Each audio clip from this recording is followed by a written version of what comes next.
Kahle kakhulu namhlanje nje ingine topic engiexcitayo ethi there is order in chaos. Ngifuna sikhulumisane nomlaleli njengamanje. Ngithe mangicubungula ngibuka izinto eziningi ezihlukahlukene. Ngabona ukuthi there is this pattern that is there in our lives. Ukuthi ne chaos nokuxokozela, i-disorder, i-mess, i-confusion, i-hopelessness. Uma uthi uyabhekisisa, uNkulunkulu is always creating order out of chaos. Ngiyakhumbula mfethu simuva nefamily yami ngimuvela komunye umuzi, sithenga umuzi. Masifika lapha khona isihlahla esidala emva kwendlu, si-dry, asinamaqabunga ngisho nelodwa. Noma ngibuka ngiyaxaka isihlahla esikhulu kangaka sifunani la. And mase ngenza ama-plan ukuthi mhlawumbe lesihlahla ngifuna sinqunywe. Ngithe ngisenze iplan ukuthi sinqunywe lesihlahla kanti kuzoshintsha isizini during ilento i-decision making yami ukuthi ngifuna sinqunywe lesihlahla.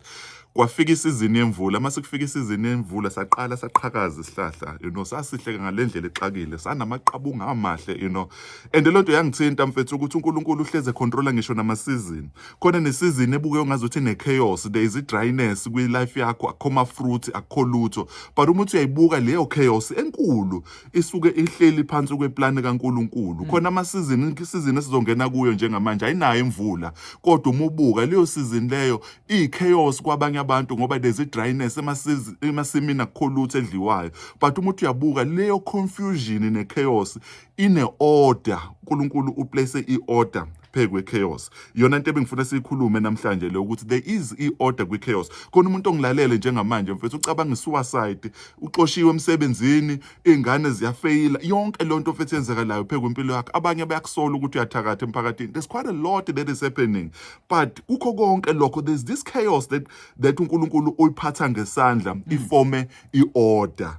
Ngize ngibe la ngikhona njengamanje khona izinto engidlule kuzo engeke ngikwazi ukuyimenshina because kwabanye abantu kungaze kube ngathi ngiyayicelebrate. Omunye mhlawumbe udlule ejele, that was your chaos, but God has created baningi abafundisi mfethu abashumayela powerfully because of i-chaos. Abathi uNkulunkulu mebafaka kwi-chaos wasiyabatshengisa ekugcineni ukuthi yes, it's painful, you had to go through it, but buka, it wasn't a surprise, there is i-order. Mangidlula lapho mfethu njalo masifunda iBhayibheli enye izinto esigqamelayo ukuthi uNkulunkulu ubizwa ngombumbi, uma ubuka umbumbi ubuka umuntu othatha udaka mfethu lungena shape, lungcolile, lungcolisa udaka mfethu luyangcolisa, lune void alinayo shape, but umbumbi uyakwazi ukuthi asebenze ngalolu daka lolu kuze kuphume into enhle.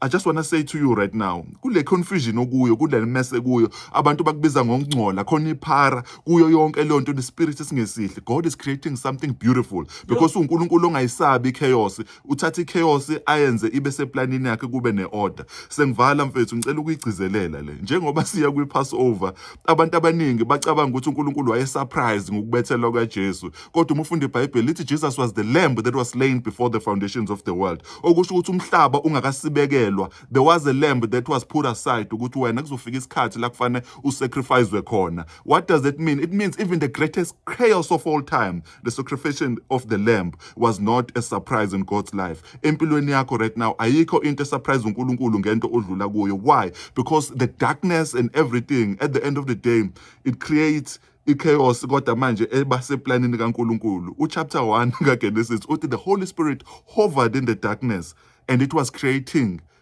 a form out of formless situation. Right now, all I'm trying to say ukuthi God is creating a form out of formless situation. Le ntambo iphethe mfethu ufuna ukuyibulala ngayo.